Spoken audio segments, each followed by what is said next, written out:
They tried to hide it, but it's too late now. Deep in the mountains of a small European village, there is an old clock tower. Its clock face is worn smooth by hundreds of years of wind and rain. It has two hands, but only one ticks, and that tick is never heard by human ears. It only moves when no one is watching. A few years ago, scientists tried to set up cameras to catch it in action, but every single camera they set up either malfunctioned or was just at the wrong place. And when they finally got a camera close enough to capture it, they saw what they needed to see. But by then, it was already too late. This is the story of the clock that only moves when no one is watching. And it's not the kind of story you can just forget about. No sir, this is a tale that gets under your skin and crawls into your mind where it stays long after the last word is spoken.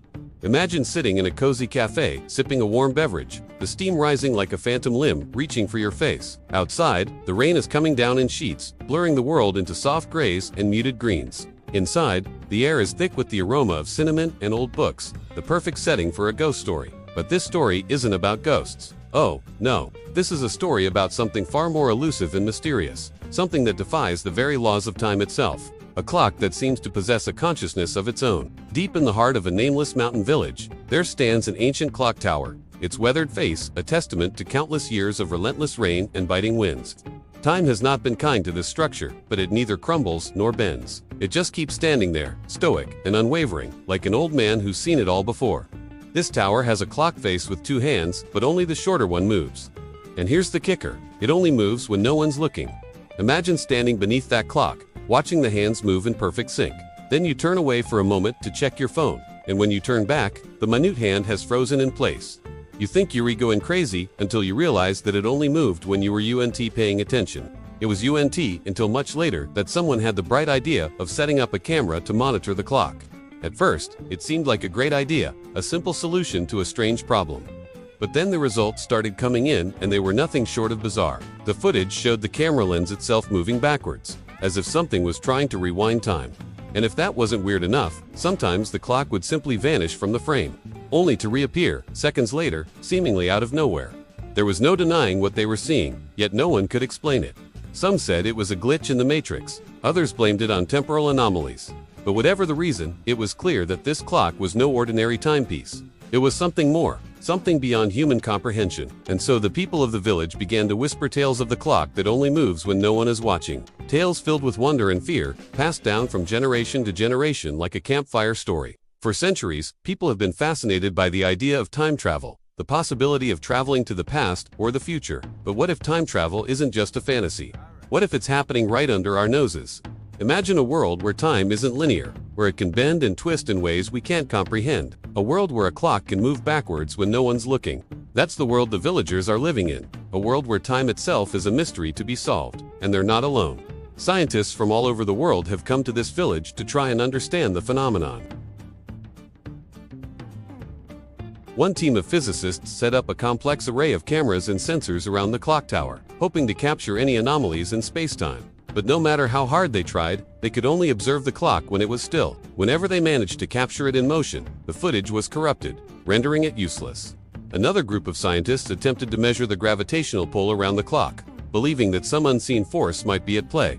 But their instruments couldn't detect anything unusual. The clock was a mystery, a puzzle that defied logic and reason. Yet, despite the lack of concrete evidence, the locals had their own theories. They spoke in hushed tones of an ancient curse, of a vengeful spirit trapped within the clock's mechanism, condemned to move backwards through time for eternity. Some dismissed these stories as mere superstition, while others couldn't help but wonder if there might be something to them. After all, how else could they explain the clock's strange behavior? As the years passed, the clock continued to baffle scientists and mystify the villagers.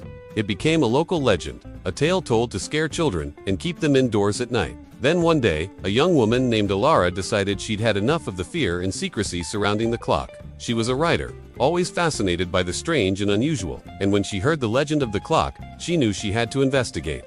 She moved to the village and spent months researching the clock, talking to locals and poring over old documents. She wanted to find the truth, no matter how unsettling it might be. Her investigation led her to an old worn book in the village library. It was a journal kept by a former clock tower owner who'd lived centuries ago. And as Alara read through the faded ink, she felt a chill run down her spine.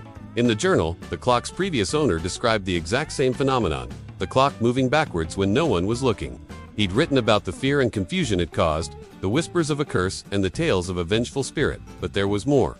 The journal contained a final entry, written in a shaky hand, detailing an attempt to stop the clock's movements. The owner had dismantled the clock, hoping to find the source of the problem. But when he looked inside, he found nothing but gears and springs. He reassembled the clock and went on with his life. But the problem remained, and that's where Elara's research ended. The journal provided more questions and answers, but it gave Elara an idea. What if the clock wasn't cursed? What if there was a logical explanation for its strange behavior? Armed with this new perspective, Elara returned to the village square and approached the clock tower once again. She stood beneath its weathered face, listening to the rhythmic ticking of the minute hand. As she watched, she noticed something peculiar. The shadows cast by the clock's hands didn't match the position of the sun in the sky. In other words, the clock wasn't telling the correct time, and that's when it hit her. The clock doesn't move backwards, it moves forwards, but it's always wrong. It struck her that the clock was essentially stuck in a time loop, repeating the same minute over and over again. It was as if the clock had become untethered from the rest of the world, existing in its own pocket of time. Elara realized that she'd stumbled upon something truly extraordinary, a natural phenomenon that defied scientific understanding. The clock wasn't cursed, but it wasn't a simple machine either. It was a marvel of nature, a mystery of the universe. And as she stood there, the weight of her discovery settled upon her shoulders. She knew that she had uncovered a secret that should probably remain hidden, a truth that humanity wasn't ready to comprehend. Because the reality is we can't truly know what's happening in the universe. We can only observe and theorize. The truth may be far more complex than we can imagine. Perhaps there are forces at play that we're too primitive to understand. Maybe the boundaries of time and space are more fluid than we think. Who are we to say what's possible? And maybe that's why we're so fascinated by stories like this, because they tap into our deepest fears and our greatest aspirations. The fear of the unknown, and the hope that there's more to the universe than meets the eye. So the next time you hear the haunting tale of the clock that only moves when no one is watching, remember that it's not just a story. It's a glimpse into a world where anything is possible, a world where time itself is a mystery to be explored. And who knows, maybe one day we'll unravel the secrets of the universe and discover that the impossible is just another Tuesday.